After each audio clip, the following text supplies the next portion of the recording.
አሜሪካ የኢራንን የኒውክሌር ጣቢያ መታው ያለች እየተናገረች ባለችበት ሰዓት ላይ ዋሽንግተን ፖስት አሁን ያወጣው ነገር ሌላ መነጋገሪያ ሆነ።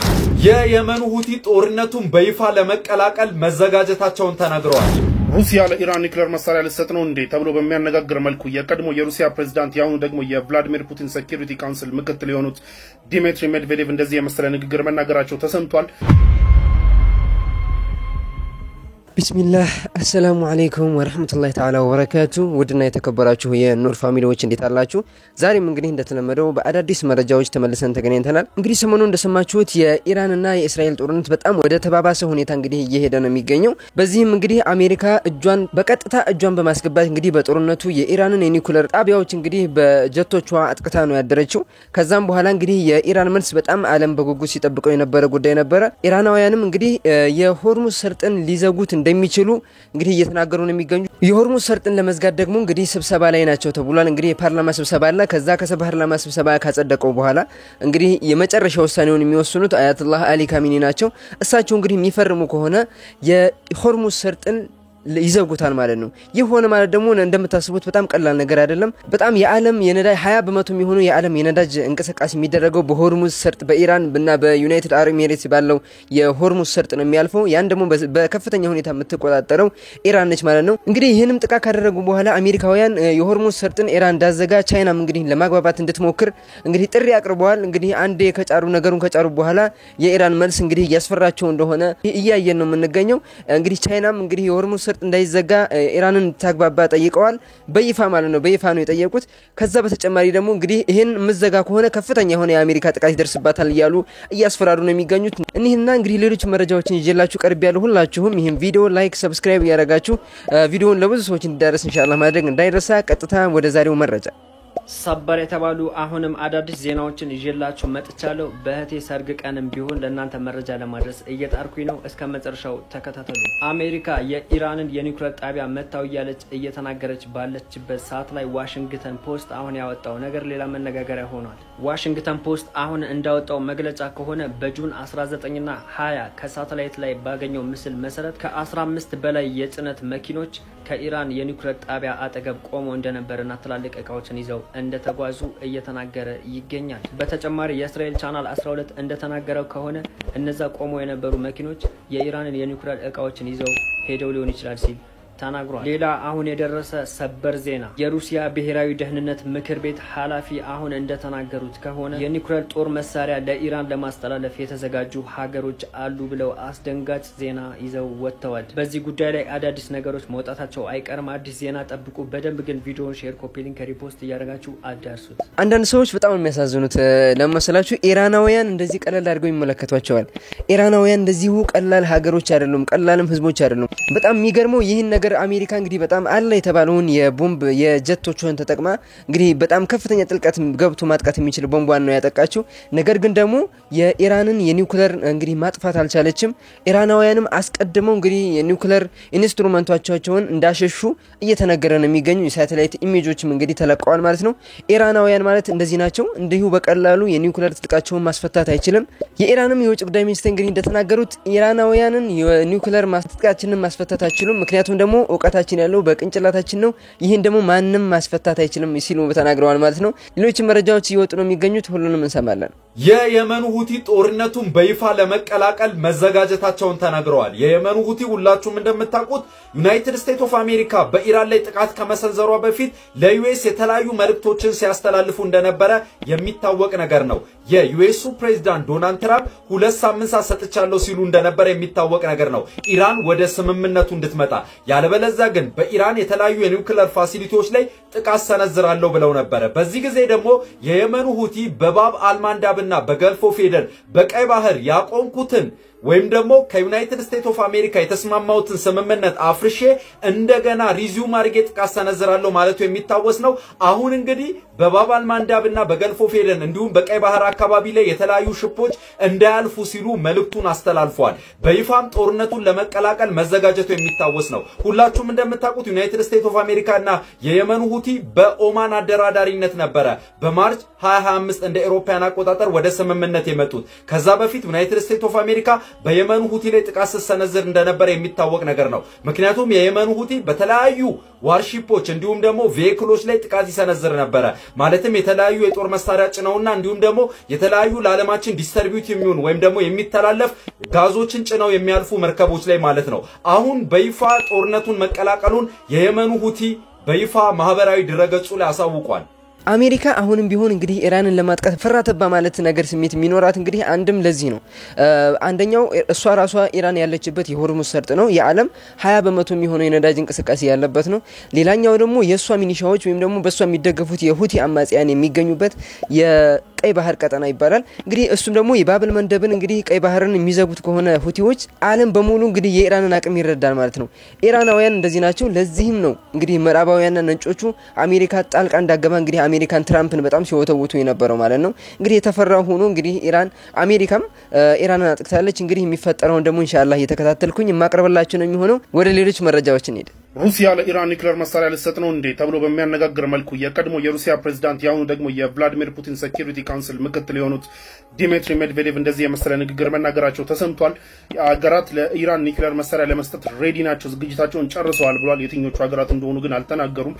ያው ከኢራን በላይ እንግዲህ ከሩሲያ በላይ ወዳጅ የላትም ኢራን ሰጀስት እያደረገ ያለው ያንን ነው። ግን ያው ክሊር ያስቀምጡት ነገር የለም የትኛው ሀገር እንደሆነ። ግን ሀገራት ሬዲ ናቸው ለኢራን ኒውክሌር መሳሪያ ለመስጠት የሚል ንግግር መናገራቸው ተሰምቷል። የቭላዲሚር ፑቲን እንግዲህ እንደምታውቁት ከኢራን ጎን እንቆማለን፣ በንግግር ሳይሆን በአክሽን ከኢራን ጎን እንቆማለን የሚል ንግግር መናገራቸውን ታውቃላችሁ ከአንድ ቀን በፊት እና ቭላዲሚር ፑቲን ይሄንን ተናግሯል። ዲሚትሪ ሜድቬዴቭ ደግሞ ይሄንን ብለዋል። ሩሲያ ምን ታደርጋለች የሚለው ነገር የሚጠበቅ ነው የሚሆነው። ሩሲያ በበኩሏ እስካሁን ድረስ ኢራን ኒውክሌር ፋሲሊቲዎች ላይ የደረሰውን ጥቃት በሷ ባጣራችው መልኩ ይሄን ያህል ሲግኒፊካንት ጉዳት ደረሰ የሚል ነገር እንደሌለ ተናግራለች ሩሲያ። ኒውዮርክ ታይምስ ራሱ መጀመሪያ ይዞ በወጣው ሪፖርት እንግዲህ ኒውዮርክ ታይምስ ራሱ ትራምፕ እንደሚሉት ኦብሊትሬት የተደረገ ሳይሆን ያው ጉዳት ደርሶበታል፣ ግን ያን ያህል የሚጋነን እንዳልሆነ ኒውዮርክ ታይምስም እንትን ብሏል። ላይክ ኦብሊትሬት ውድምድም ያለ ነገር እንደሌለ ኒውዮርክ ታይምስ እንደዚህ ዘገባ ይዞ ወጥቷል። ሌላ ደግሞ የሳተላይት ኢሜጆች እንግዲህ እንደወጡት ከሆነ ያን ያህል የተካበደ ጉዳት የደረሰ አይደለም። የቦምቡ የገባበት ቀዳዳዎች ይታያሉ። ከዛ ውጪ ያን ያህል ጉዳት ደርሷል የሚባል አይደለም። ያን የሚያክል ፎርዶን የሚያክል ፋሲሊቲ አንደርግራውንድ ቢፈነዳ መሬቱ ሙሉ ለሙሉ እንደሚደረመስ ግልጽ ነው። ላይክ ወደ ውስጥ በጣም ኬቭ ኢን እንደሚያደርግ ምንም እንደዚህ አይነት እንትኖች ሳይኖች የሉም። ሶ ያ ጥቃት እንደተባለው አይነት ኦብሊትሬት ያደረገ ነው የሚለው ነገር እስካሁን የሚመስል ነገር እየታየ አይደለም። ግን ስቲል ፋይናል አሰስመንቱ ገና ነው የሚወጣው። ለማንኛውም ግን ኢራን ያው ኒውክሌር ኢንሪች የተደረገው ኒውክሌሯን ማሸሿን ደጋግማ ተናግራለች። ያን ደግሞ በሳተላይት ኢሜጅ ከፍተኛው የመኪና እንቅስቃሴ እንደነበረ በቅድሙ ቪዲዮ ነግሬያችሁ ነበር። በሌላ በኩል የዩሮፕ ሀገራት ባይ ዘ ወይ ትራምፕን ጥቃት እንዳታደርስ ብሎ ሲለምኑት ከነበሩት ነገሮች ውስጥ አንዱ በሁለት ነገሮች ጉዳይ ሲለምኑት ነበር። አንደኛ የሆርሙዝ ሰርጥ ይዘጋብናል፣ ሁለተኛ ደግሞ አሜሪካ ኢራንን አታክ ማድረጓ ኢራን ኒውክሌር እንድታቆም ሳይሆን እንደውም የኒውክሌር ማብላላቷን አክሰለሬት እንድታደርግ ወር እንድታፋጥን ነው የሚያደርጋት። ስለዚህ በዚህ ምክንያት እንዳትገባ ብሎ ሲያስጠነቅቁ ነበር። ሁለቱንም እንያቸው እስቲ። የሆርሙዝ ሰርጥ መዘጋት ከፍተኛ የሆነ ኢኮኖሚክ ክራይሲስ ያመጣል። ለኛም የሚተርፍ ባይ ዘ ወይ ለኛም የሚተርፍ ከፍተኛ የሆነ ክራይሲስ ያመጣል። ቢኮዝ ላይክ የዓለማችን ብዙ ፐርሰንት ነዳጅ በዛ ነው የሚያልፈው ምናምን ሲግኒፊካንት የሆነ ነዳጅ በዛ የሚያልፍበት ነው። በሌላ በኩል ያ ደግሞ ለሁሉንም የሚጎዳ ነው። የአውሮፓ ሀገራትን ብቻ ሳይሆን ያው እኛም ላይ ጉዳት ጫና ሊኖረው የሚችል ነውና አንደኛ ይሄ ነው ሆርሙዝ መዘጋቱ።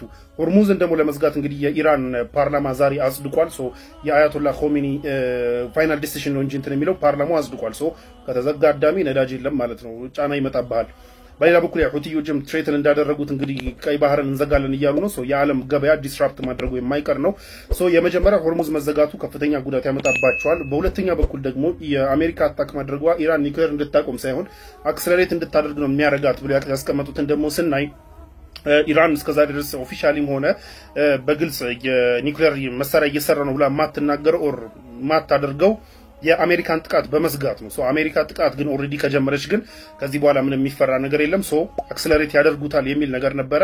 ባይ ዘ ወይ እንደተባለው እንግዲህ ከውጊያው በፊት ኦር ከእስራኤል ጋር ጦርነት ከመጀመሩ በፊት እንኳን 60% ጥራት ያለው ዩሬኒየም ኢንሪች አድርጓል። ለምሳሌ ደግሞ ያው 90% ነው የሚያስፈልገውና 60% ራሱ ስቲል በጣም ከሲቪሊያን ፐርፐስ በጣም የራቀ ነው፣ ወደ ሚሊተሪ ፐርፐስ ደግሞ የቀረበ ነውና ያንን እያደረገች ነው ሲባል ነበር ጦርነቱ ከመጀመሩ በፊት። አሁን እየወጣ ባለው አሰስመንት ግን ይህ ኢንሪች የተደረገው ዩሬኒየም 83.7% ጠላት ላይ መድረሱ እየታወቀ ነው ሶ በጣም አክሰሌሬት አድርጋለች 90% ለመድረስ በጣም ቀርባለች ማለት ነው ያንንም ደግሞ ጭና ጣላት ብላለች ኢራን ለዚህ አልተደረሰበትም ስለዚህ in any time ኒውክሌር መሳሪያ ሊኖራት የሚችልበት ፕሮባቢሊቲ እንዳለ የሚያሳይ ነው በሌላ በኩል የኢራን ፎሬን ሚኒስትር እንግዲህ ዛሬ ወደ ሩሲያ እንደሚበሩና ነገ ከቭላዲሚር ፑቲን ጋር እንደሚገናኙ ታውቋል ሶ ቭላዲሚር ፑቲን እንግዲህ በንግግር ሳይሆን በተግባር ከኢራን ጎን እንቆማለን ያሉት ነገር አለ ዲሚትሪ ሜድቬዴቭ ምን እንዳለ ነግራቸዋለሁ መጀመሪያ የዚህ ቪዲዮ መጀመሪያ ላይ ስለዚህ ቁጭ ብለን እንወያያለን በቀጣይ እርምጃችንም ደግሞ ኢን ዲቴል ተወያይተን እናሳውቅ ይሆናል ብለዋል የምናደርገው ይሆናል ብለዋል የኢራን ፎሬን ሚኒስትር ሶ ነገ ከቭላዲሚር ፑቲን ጋር ቁጭ ብለው ይመክራሉ ማለት ነው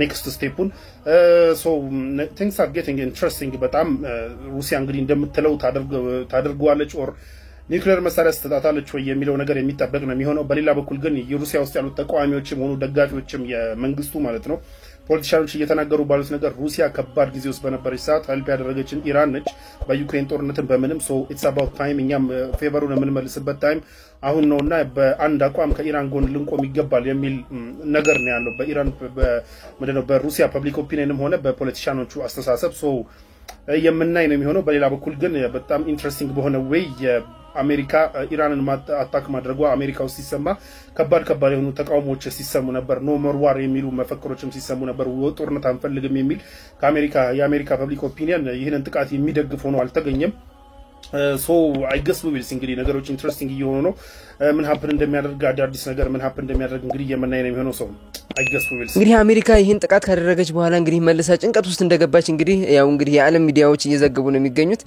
አላኩልሃል እንግዲህ ኢራንን አጥቅተ ዝም ብሎ አርፎ መቀመጥ የሚባል ነገር የለም በጣም ከፍተኛ የሆነ የኢራን አጸፋ እንግዲህ ተጠባቂ ነው የሚሆነው ያን እንግዲህ ከሚሆነው አንዱ የሆርሙዝ ሰርጥ ነው እንግዲህ የሆርሙዝ ሰርጥ ይዘጋል አይዘጋ የሚለው እንግዲህ በጣም ዓለም በጉጉት የሚጠብቀው ጉዳይ ነው ያን የሚሆን ከሆነ ግን እያንዳንዱ ግለሰብ ስሜቱን ሴንስ ያደርገዋል ብለው ተናግረው ነበር እንዳሉትም ሁላችንም ሴንስ እናደርገዋለን የነዳጅ ጭማሪ ይመጣል ነዳጅ ጭማሪ ሲኖር ደግሞ ሁሉም ሸቀጥ ላይ እንግዲህ ጭማሪ ስለሚኖር ሁላችንም የጦርነቱ ገፈት ቀማሽ እንሆናለን ማለት ነው ኢራናውያን እንደተናገሩት ማለት ነው እንግዲህ እንደቃላቸው እንደተናገሩት ይሆናል ማለት ነው ኢንሻአላህ እንግዲህ ቀጣይ ያው ስለ ኢራን አንዳንድ መረጃዎችን እንዲኖራችሁ ስለ ኢራን አንዳንድ መረጃዎች ወጥተዋል እነሱን ቪዲዮ ተከታትለን እንመለሳለን ይቺ ኢራን ናት ህልውናቸውን ጠብቀው እስካሁን ከኖሩ የዓለማችን ጥንታዊ ሀገሮች መሃል አንዷ ናት ያለፉትን 500 ዓመታቶች ኢራን እነዚህን ድንበሮቿን እንደያዘች መቆየት ችላለች በየዘመኑ ኢራንን ለመውረር ሙከራ ያላደረገ አንድም የዓለማችን ሀያል ሀገር አልነበረም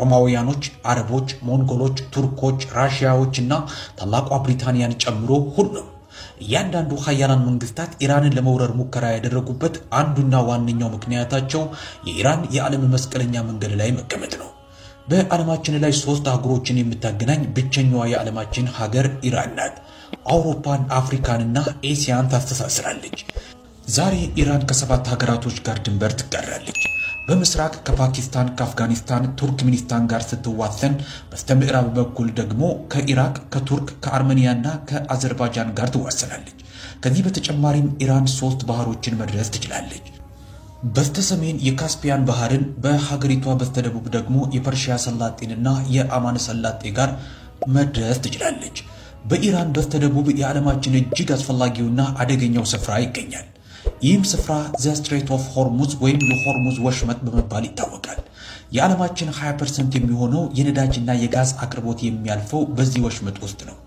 በ1970ዎቹ ጀምሮ በሆርሙዝ ወሽመጥ አቅራቢያ የሚገኙት እነዚህ 7 ደሴቶች በኢራን ቁጥጥር ስር ናቸው ቀደም ብለው እነዚህ ደሴቶች በኤሚሬት ኦፍ ሻራጃህ ወይም በዛሬዋ ዩናይትድ አረብ ኤሚሬት ቁጥጥር ስር እንደነበሩ ይነገራል በተመሳሳይ ሁኔታ በካስፒያን ባህር ላይ የሚገኘው የአሽሩዳ ደሴትም በኢራን ቁጥጥር ስር ነው ላለፉት 40 ዓመታት ኢራን ለምዕራቡ ዓለም የራስ ምታት ሆናለች ነገር ግን ለዚህ ምክንያቱ ምንድነው ምንም እንኳን ከፍተኛ የኢኮኖሚና ወታደራዊ አቅም ቢኖራቸውም ለምን የምዕራባውያን መንግስታት ኢራንን ማጥፋትና መቆጣጠር አቃታቸው ለዚህ ምክንያቱ ኢራንን በቀጥታ ማጥቃት በራስ ላይ መልሶ መተኮስ ማለት እንደሆነ ጠንቅቀው ስለሚያውቁ ነው እንግዲህ ለዛሬ ያዘጋጀሁላችሁ ቪዲዮዎች እነዚህ ነበሩ በጣም ወሳኝ መረጃዎች ነበሩ የሰማችኋቸው በጣም እንደወደዳችኋቸው ተስፋ አደርጋለሁኝ ኔክስት ኢንሻአላህ በሌላ ምርጥ ቪዲዮ ተመልሰን የምንገናኝ ይሆናል ለዛሬ እዚህ ጋር እናቆማለን እንግዲህ ኔክስት ኢንሻአላህ እንገናኛለን ወሰላሙ አለይኩም ወራህመቱላሂ ተዓላ ወበረካቱ